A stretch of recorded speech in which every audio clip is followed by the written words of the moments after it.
আমি শামস আরিফিন স্পোর্টস লিমিটেডের পক্ষ থেকে বলছিলাম। 2-3 দিন যাবত আমি ভিডিও আপলোড দিতে পারি না, কারণ আমাদের এই দিক দিয়ে আর কি টুর্নামেন্ট চলতেছে, তো যার কারণে খেলা নিয়ে একটু ব্যস্ত, এই জন্য ভিডিও করার সময় পাইতেছি না। যাদের ব্যাট তারা আইসা নিতেছে বা ডেলিভারি দিয়ে দিতেছি, ছবি বা ভিডিও করার সময় পাইতেছি না।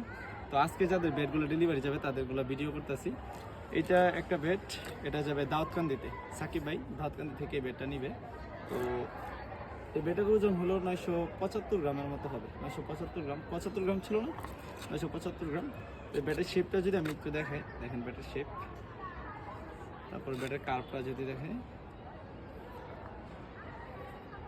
আচ্ছা, এটা দিয়ে মোটামুটি সব ধরনের বল খেলা যাবে, নর্মাল, ঠিক আছে, যাবতীয় যত ধরনের বল আছে সব বল খেলা যাবে। মারুতি মাঝে মধ্যে খেলা যাবে, রেগুলার না।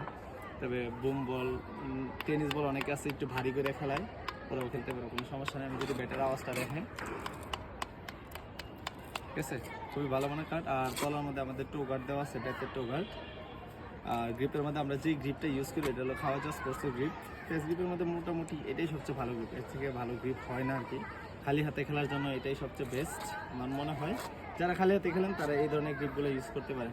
আর ব্যাটের ব্যালেন্স নিয়ে যদি আমি কথা বলি, ব্যাটের ব্যালেন্সটা আসলে অনেক ভালো। আমি যদি দেখাই, আমাদের কাছে 2 ধরনের বলই আছে, একটা নর্মাল টেনিস আর একটা, এটা হলো নর্মাল টেনিস, একটু হালকা ভার। এটার নখটা যদি দেখাই,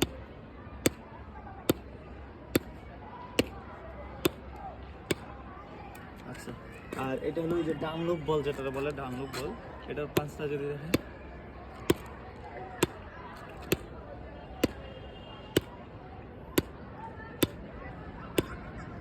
তো আশা করি যে সাকিব ভাই ব্যাটটা দিয়ে খেলে মানে মজা পাবে আর কি।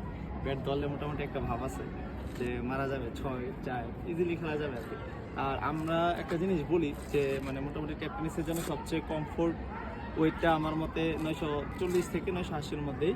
কারণ 980 যদি ব্যাট নেন তাহলে 15 দিন পরে এই ব্যাটটা ওজন হয়ে যাবে 965 থেকে 70-এর মধ্যে, মানে 10-15 গ্রাম এমনি কমে যায়।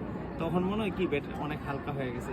ইভেন আমার এলাকার মধ্যে যাদেরকে ব্যাট সেল দেয় তারা অনেক হালকা নেয়, প্রথমে 930-40 জোর করে নিয়ে যায়, পরে কয়েকদিন পরে আইসা বলে যে ভাই ব্যাটটা একটু ভার করে দেন, অনেক হালকা হয়ে গেছে, জিনিসটা এরকম।